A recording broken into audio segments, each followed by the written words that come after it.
Okay. All right. So we are going to get started. You guys, I am so excited for you guys to hear from Sara. So I have known Sara for several years now. We met through social media and she has been brought so much hope to my life and being able to just have so much hope for my own daughter. And you're just a sweetheart, Sara, and I just appreciate you doing this. So I would just love to hear your story, and we are recording this for all those who want to watch it. So jump right in. Okay, so my name is Sarah. I'm 35 years old and I live in Northern California. I live about 45 minutes from the city and I live near Palo Alto. I know pretty much, I think everyone knows where that. I know I live near Facebook headquarters. So there you go. That's where I live. It's like 20 minutes from Facebook headquarters. So I didn't grow up here. I grew up in New Jersey. I lived there till I was 15. And then pretty much all of high school, I moved in the middle of high school um, to Raleigh, North Carolina. And then I went to high school in North Carolina and college. And then in the middle of college, my parents moved here to California. And then I finished college and I moved here to start my MBA and just work and live here because I didn't really have much family in Raleigh because my sister was in New Jersey and then my other sister was in Florida. So I moved here to get my graduate degree and just start my adult life. And so I came here, everything was great. I started my MBA program. And then when I was 27, I got a really bad fever for like 2 weeks. And before that, I think like a year-ish before that, I was like weirdly tired. Like, I mean, I was only 26 and, I shouldn't have been that tired. Like, I was like crazy tired, like all the time, like whatever I would do. And I was, going out and being young and fun, but I was like weirdly tired. And then fast forward like 8, 9 months later, I had a fever for a really long time in about February for 2 weeks. And so I just went to get a blood test because I had biliary atresia. So that was the first thing. And, I thought it was maybe a virus. I had no idea what it was. I didn't have any like swelling or anything else yet. And so I went and my numbers were like like they were like in the 400s. I had my blood test and then I came home and they called my mom and they were like, she like needs to come now. And so they came, they did all these other tests, ruling out like everything else. And then my dad was traveling at the time. And so he came and my sister came. My older sister had lived here in SF. She actually now lives in Virginia, right outside DC. But she came to be with my mom. And then my dad came. And then they told my parents that I needed a transplant. And my dad asked if he could be the one to tell me. So my parents told me, and I was really, really scared. It was like my life was ripped out from under me. I had just moving out with a friend and I was living alone and I had like my first big girl job. I was a director of an after school program and I was getting my MBA and I just felt like I didn't even I didn't even know like what to do. Or I also had a lot of ammonia buildup in my brain, so I was pretty out of it close to when they told me to. I don't know if anyone had to take lactulose. It's like this terrible, it's like a jelly. I mean, it's a liquid, but it's like super thick and it's to reduce the buildup in your brain, the ammonia buildup. So I had to take that for like 6 months. Mhm. No, not 6 months, like 3 months. It felt like a year, but it was only like 3 months. So I was listed here at UCSF, and then we went and this surgeon was like, have you ever thought about, going to be listed anywhere else? And we didn't even know that that was an option. So they told us about the Mayo Clinic in Florida and then Ochsner, which is in Louisiana. And so my parents were like, yeah, I mean, we can go somewhere. So my dad is actually in the biotech field. And this is crazy, but my dad's company that he helped go public here, they developed a blood test for heart transplant recipients before, this was when they moved here. So he had been doing this for, 10 plus years before anything with me. So he has a lot of connections with doctors and nurses and just people. So he reached out to the actual surgeon that ended up operating on me. He reached out to him and he was like, "What do you think we should do? Like, I don't know, should we bring her there or wait here? Because, timing is of the essence when you're waiting." And I was really sick. Like, I couldn't walk. My legs were so swollen. It was horrible. I went like from here to like here in a matter of like a month. It was very bad. And so my dad's colleague also helped him and figure out the numbers and like where I should go and what would be the best fit. So the surgeon replied and he was like, "If you can get her down here, get her down here." So we did everything with insurance. We flew down. And then in 11 days from flying down, I got the call that there was a liver waiting for me. So I stayed there only for 6 weeks. I got there like July 27th, and I got the call August 11th in the middle of the day. And my dad that day was flying back to California because he was still working then. My mom had taken a leave of absence. And obviously so did I, but I also took a leave of absence. And then so he was actually on the plane and we called him that we got the call and he just got up and he was like, "I'm sorry, I have to go." And it was like, if it was a minute later, they would have been already in the air. So he just got off the plane and then came. And then my sisters were able to come that night because I actually didn't get operated on until early the next morning. So I was operated on. Everything was good. I had a little bit of complications just with some medicine right after, but I only stayed in Louisiana only like a month after, I think. They don't really want you to stay very long because they pay for you too. So once you're good, they're like, "Yeah, you got to go now." Because they pay for your lodging and food and everything. So I didn't stay very long. And then I came back and it was, I mean, it was weird coming back. Like, you would maybe think that I would have been so happy. And I was really happy to be really like healthy, but it was hard coming back. Like, it was really hard coming back here, basically like starting over again. It was really hard coming back, but my family was like amazing. My mom like stopped her life for me and she was my caregiver, and my dad flew back and forth and my sisters flew back and forth, and they have two young kids. Actually, they only had one at the time. Um, they both had young sons at the time, and it was hard coming back. But I came back and I actually started working like 3 months later. I was so healthy, and it was not good for me to be home. It was really important for me to get back to a normal life, and so I started working again, and then I decided that I never finished my MBA before because I got sick. So I finished my MBA, and I wasn't going to finish, but I only had like two classes, and because I didn't even want to do that anymore. And my family was like, "You should just do it because you literally only have two classes." And so I did it. They were like the hardest two classes that I've ever taken. It was all accounting because I left them for the last.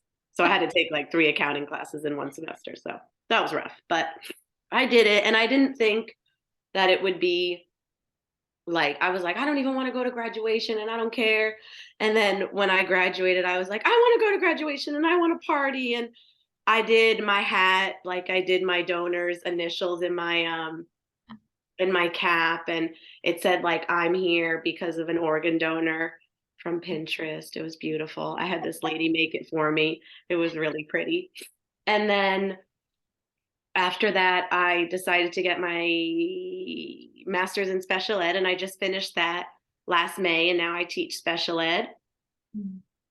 And then so fat going back a year after I got my I was home already and I was working and doing everything. And I always wanted to know who my donor was. That was never anything that I never wanted to know. I always wanted to know. And I know it's a personal choice, both for the donor and the family.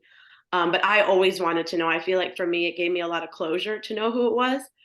Um, and so there's a timeline that I had to wait, I think, to Mhm. write the donor, but I got a call from Oshner in Louisiana, and they were like, "The donor mom has written a letter, and I guess they have to ask me if I want it."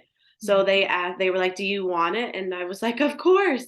So it came in like, I don't know, a week, and I read it, and she was 12, so that was really hard to hear. I thought she would have been like a little older, but she was really tall, and I'm really short, so it goes by size a lot of times for organs.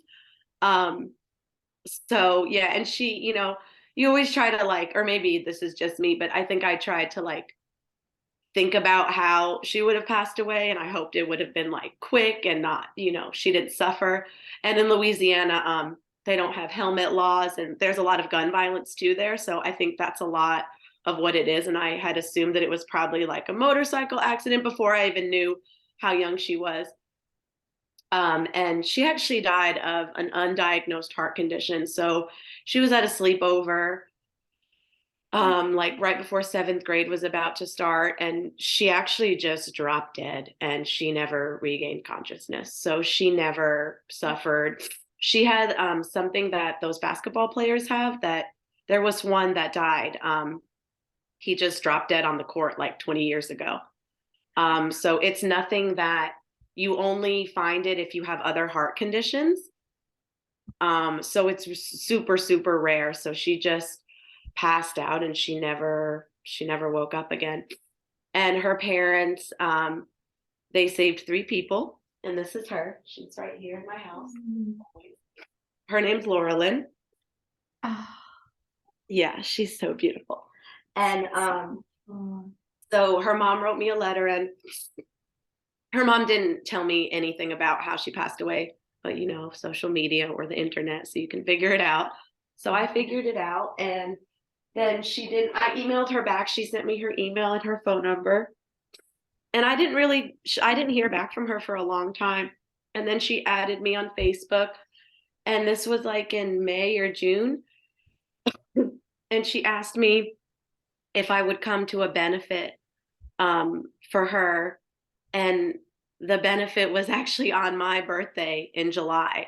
And I was like, of course. So we went, and she lives in basically in like Cajun country in Louisiana. So it was really fun to go there. She lives in like this small town. It was really cool to go there. We went to this big arena, and her whole family was there, and another recipient was too. And so I met her entire family the first time I met all of them, and it was it was wonderful. It was the most amazing experience I've ever had. It was wonderful meeting them, and they're so loving, and they just they really want her to live on, and they really want to help people. And we come from such different worlds, both of us, and it's just amazing how like they were so loving. And she has two young brothers, and then 2 years, no, a long time ago, 4 years ago, she actually adopted her husband's niece. So she adopted a little girl, and then I saw her once after that. She came to something at Oshner that we went to, and then COVID, and I think it's hard for her too to talk to me sometimes. I know that she is so appreciative of that I've honored her daughter's gift, but I think it's very hard for her too, because as time goes on, people move on, and not that people forget, but you move on with your lives, and it's not so fresh anymore. And it's been almost 8 years. And then I just went in January, and I told her I was going like a couple months before, and I didn't hear from her, but I just wanted her to know that I was going to be there. And then the day before, she was like, "Oh, I didn't see my message. Can we meet up?" And I was like, "Of course." And the last time we saw her, which was only a month ago, it was like, it was not better, but it was just different, because the last time we saw her was before COVID. So it had only been like 3 or 4 years since, and now it's almost been 8, and it was just so much different this time. like we talked about her a little bit, but then we talked about like normal stuff, like her boys, like one is driving now and he's looking at schools and the other, they're just like, everyone has, it was just very normal this time. It was so much easier to talk to her, and I didn't feel so um like not uncomfortable but on edge talking to her this time. It was much more calm, and it was just easier for me. And it was so wonderful to see her again. And she's so amazing. She does so much for LOPA in Louisiana, for organ procurement and for outreach, and for education for people over there. And she does so much for that, and she really wants people. She told me that Laurelyn always wanted to help people, so she said it was a decision that was easy and hard for her. She said when this time she told us that when they first came to her and asked her about organ donation, she was very mean to them. She told me that she was like, "You need to leave," and they're used to that.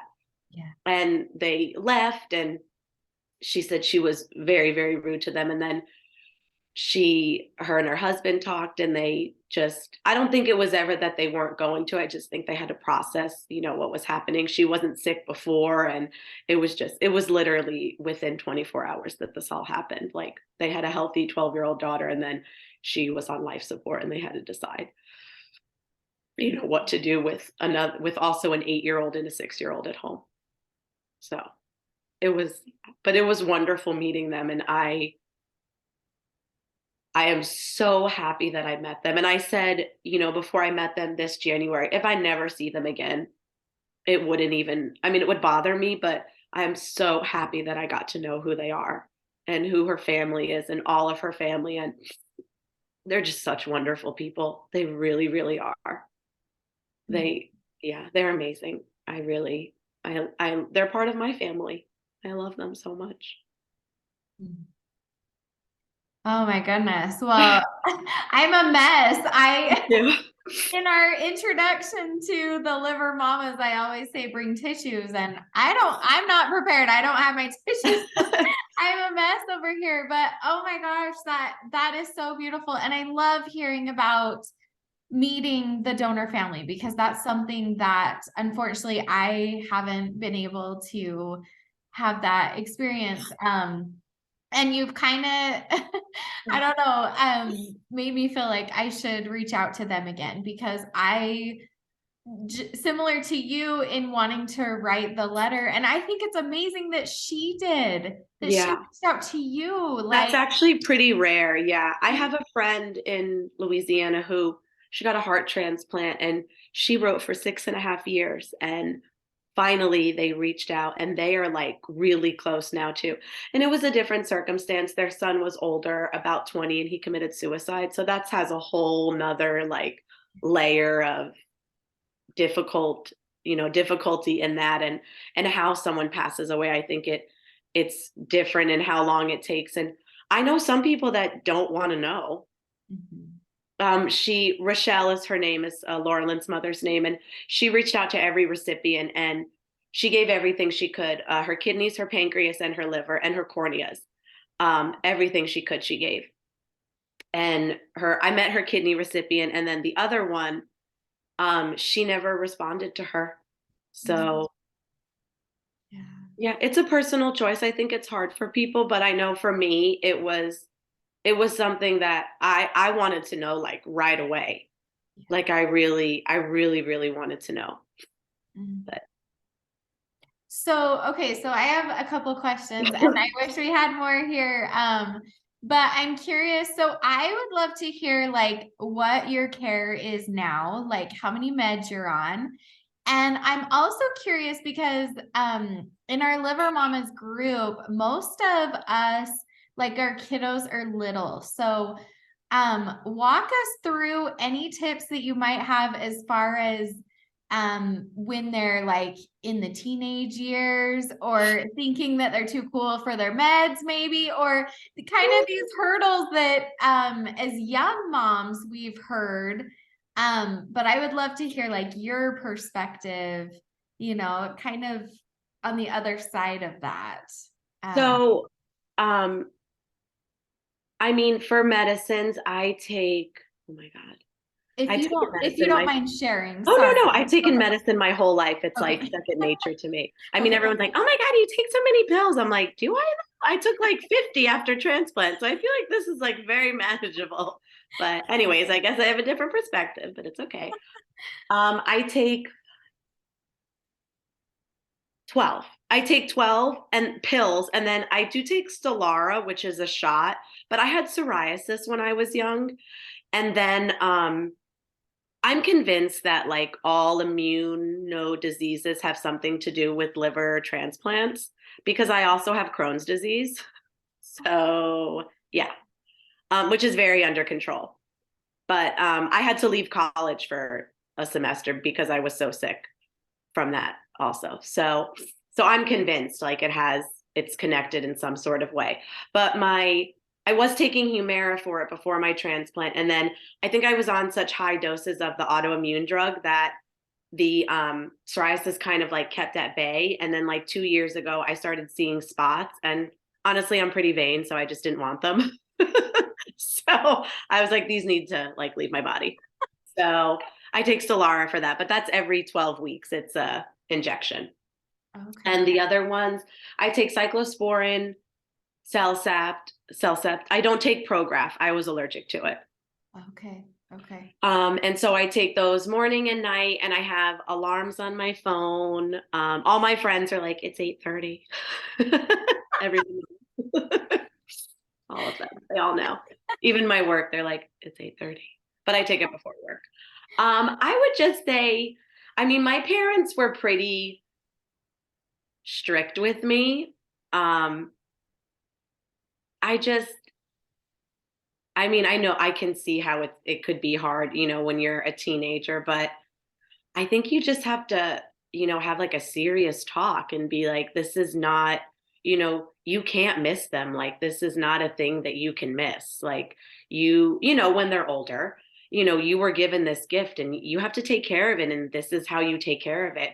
You have to take your medicine. And I know that, there are some people that can't afford their medicine.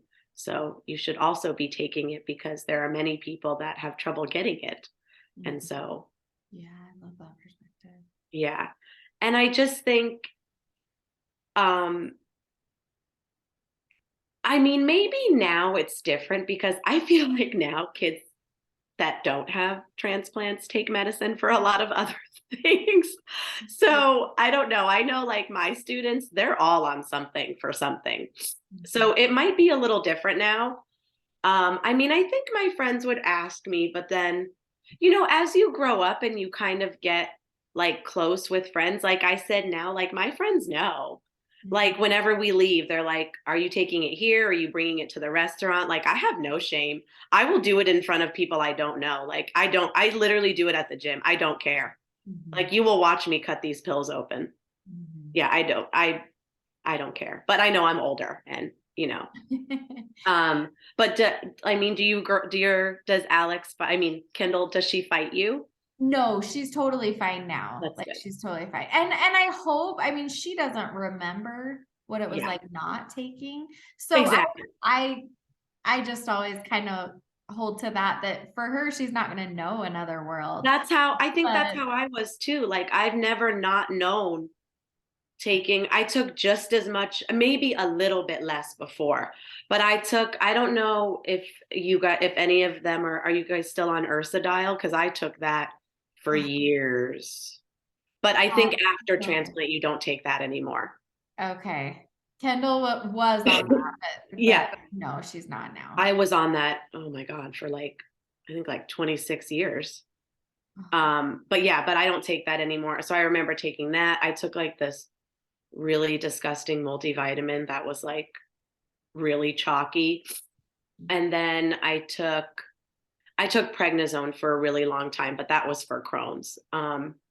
Yeah, so I think that because they've never really known anything different, Yeah. I don't think it will be a big deal when they get older. And I also know because your children are so young that they Mhm. might not take that much when they get to be like 30 or 20, because I'm on so much less even from 7 years ago. I used to take, I think, almost double of the Cellcept and almost double of the Cyclo that I'm on.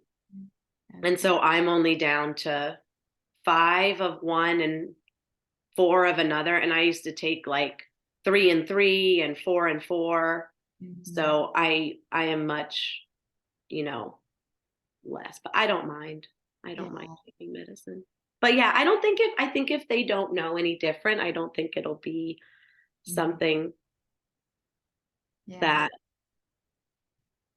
because they've taken it. And I think the good thing is, and I guess it could be good and bad, but your kids were so young when everything happened, so they're not going to remember. I Yeah. mean, you guys will, of course.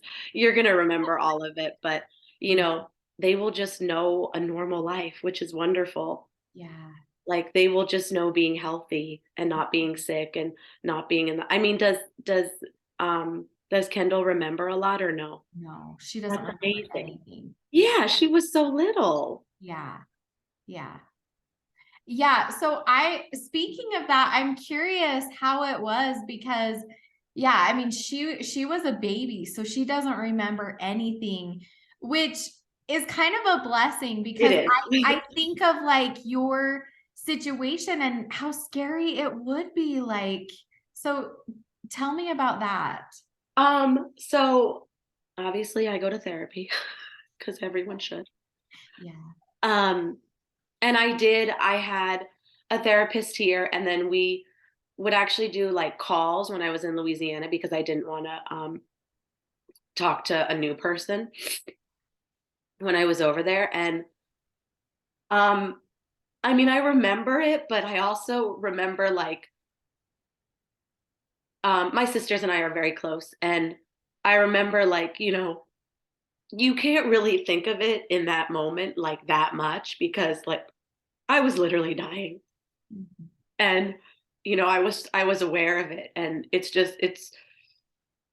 I think you almost have like I know I have PTSD from it because like even now like I'm better than I was, but when I have like little things like I don't know, like a cough or something, I'm like very hyper aware of, I think, everything, which is good and bad, probably mostly bad. But it's just, I think because I was so healthy or healthy enough, and then it came so quickly, and it was so sudden and it was so fast, and I got sick so quickly that it like turned my world upside down. Mhm. And it was really, yeah, it was really scary. Yeah. Yeah, it was really scary. I would, when I had so much ammonia, this was like before I left, Mhm. um, I I don't even really remember this. I just remember going downstairs and I guess I passed out and then I woke up like in the hospital. Oh, And yeah, there's a lot of the when I had so much ammonia built up that I don't remember a lot of that. And I think I also like I don't want to remember it because it was so scary. yeah. Um, and then after um when I was when I finally, got to go home, and when they told me I could go home at my last like clinic appointment, I was happy, but I was also scared too because you're scared to do stuff. Mhm. Like Yeah. I didn't know, like I was like, when can I work out? They were like, probably not for a while. Like, not yet. Calm down. Um, but I would swim and I would walk, and um I lost a ton of weight after. When I came home, I was like 85 pounds. I was super, super tiny. Like I lost so much muscle and just all of like because I wasn't eating, and a lot of the medicines just kind of make you like not really want to eat. But then when I came home, I was better, and it was hard to come home, but um, it was nice to be home, but it was also because I had my transplant somewhere else and I made such a connection in Louisiana with everyone that it was hard to come home. And then I go to UCSF for my follow-up appointments, and I mean they're wonderful, but I have no connection with them. So, and now I actually just go on Zoom since COVID. I don't even go there anymore because I'm not really a high risk patient, knock on wood. So they literally talk to me for like 3 minutes and they're like, okay, well, gotta go. So My yeah, goodness. and then I get blood work every 3 months, every 2 months. I think I could go longer, but I don't want to go longer. I'm pretty diligent and I just know myself and I don't think I could handle going any longer stretches of time. When I came home, I think it was every week. Yeah. And for actually a while, it was every month. For almost like 5 years, it was every month. But that was also me too. They were like, you can not go every month. I was like, no, I'm fine. I'll go every month. Yeah. So is that stressful too? Just kind of the feelings like with your Yeah, I mean, lab work? I think blood work for me used to be more stressful. I know for my parents, it's really stressful. My mom is so funny. My parents are like amazing, but my sisters were always like, when I have a blood test and it's like, my mom's like checking all day and my sister's like, I know, like I can tell in mom's voice, she's like very short with us and like she doesn't want to talk. And it's just, I mean, I think most of the time I try to do it during work days. Like I'll go earlier in the morning so that I'm so busy during the day that I like kind of forget sometimes that I had to do it. But knock on wood, they've been really good. I did actually get COVID last year. Um, Not this January, last January. And I wasn't even very sick. Everyone was getting it. It was like when Omicron was crazy. And we got tested at work and I was fine. And then I came home with like a slight cough. And I teach learning center. So kids come in and out of my room and I'm in and out of everyone else's room. So I was like, I should just test just in case. And then I did. And I had it. And I actually got the antibody infusion because I was a candidate for it. So I went to the hospital and I got the infusion. And it was just so that I could test negative because, as a transplant recipient, you have a very weak immune system. So you could end up testing positive for like a really long time. Yeah. So I got that and I haven't, I've been fine since. But I was very careful during COVID too. Mhm. Um, and teaching especially was pretty Yeah. difficult. But California was very, very strict for a very long time and still is. So that's kind of good. But yeah, I mean, it was really hard to remember everything. But, it's made me who I am. Like it really has. I never would have got my teaching degree. Mhm. Um, and I think I always wanted to do that. Yeah, I never, I mean, I know it was a very difficult time, but it made me really strong too. Yeah. Like it made me who I am today. And Mhm. it's people like when I tell people like, oh yeah, I had they're like, what? Yeah. Yeah, I know. Yes, I did. Oh my goodness. And I met like some amazing people like you. And I met this girl in Louisiana. She actually lives near my donor's family and we met on social media too. Mhm. And we see each other whenever I go there and we literally talk every day, like all Mhm. day long. And she's around my age, so it's kind of nice to have someone that's around because I feel like I don't know for other organs, but for livers, it's mostly very young people or Mhm. very old people.